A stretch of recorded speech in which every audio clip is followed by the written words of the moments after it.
How to kick members from club in Brawl Stars. Now, the very first thing that you have to do is make sure that you are currently um, running with the updated version of Brawl Stars. Now, once you have made sure of that, then just go ahead and log into the game and make sure that you're fully logged into your account.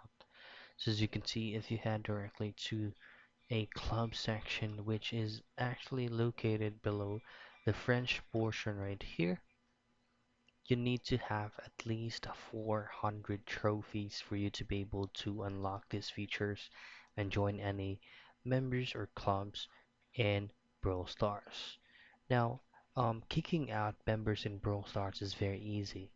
All you have to do once you have unlocked trophies, 400 trophies above, is just go directly to the club that you're in and just tap directly to that specific person which you would like to get be kicked out from the current club.